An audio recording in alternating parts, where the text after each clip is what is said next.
ସପ୍ତମ ରାଜ୍ୟସ୍ତରୀୟ Mahendra Swain memorial football tournament ମହିଳା ପ୍ରଦର୍ଶନୀ ମ୍ୟାଚ୍ ଡ୍ର। ଖଣ୍ଡପଡ଼ା ସହରାଞ୍ଚଳ ଅଧୀନ ମଧୁବନ କ୍ରୀଡ଼ାଙ୍ଗନରେ ଆଜି ସପ୍ତମ ରାଜ୍ୟସ୍ତରୀୟ ମହେନ୍ଦ୍ର ସ୍ୱାଇଁ ମେମୋରିଆଲ ଫୁଟବଲ ଟୁର୍ଣ୍ଣାମେଣ୍ଟର ଅତିରିକ୍ତ ଦିବସରେ କେନ୍ଦ୍ରାପଡ଼ା ଏବଂ ଭୁବନେଶ୍ୱର ମଧ୍ୟରେ ଏକ ମହିଳା ଫୁଟବଲ ପ୍ରଦର୍ଶନୀ ମ୍ୟାଚ୍ ଅନୁଷ୍ଠିତ ହୋଇଯାଇଛି।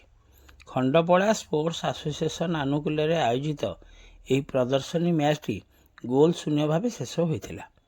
ଆଜିର ମ୍ୟାଚ୍କୁ ମୁଖ୍ୟ ରେଫରୀ ଭାବେ ସମୀର ଖୁଣ୍ଟିଆ ପରିଚାଳନା କରିଥିବା ବେଳେ ସୁବାସ ବେହେରା ଏବଂ ବାପି ମହାନ୍ତି ଲାଇନରେ ସହାୟତା କରିଥିଲେ।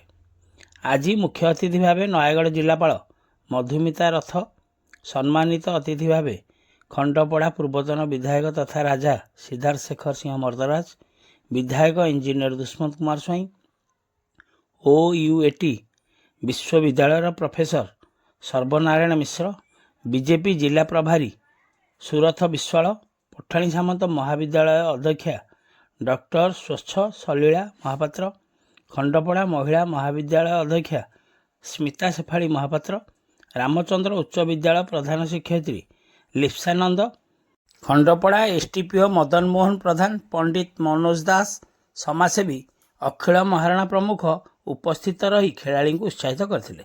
ରବିବାର ଢେଙ୍କାନାଳ ପପୁଲାର କ୍ଲବ ଏବଂ କଟକ ବିଡ଼ାନାସୀ ଫୁଟବଲ ଏକାଡେମୀ ମଧ୍ୟରେ ଫାଇନାଲ ମ୍ୟାଚ୍ ଅନୁଷ୍ଠିତ ହେବ ବୋଲି ଆୟୋଜକଙ୍କଠାରୁ ସୂଚନା ମିଳିଛି। ଖଣ୍ଡପଡ଼ାରୁ ସନ୍ତୋଷ କୁମାର ସାହୁଙ୍କ ରିପୋର୍ଟ, ଖଣ୍ଡପଡ଼ା ଖବର।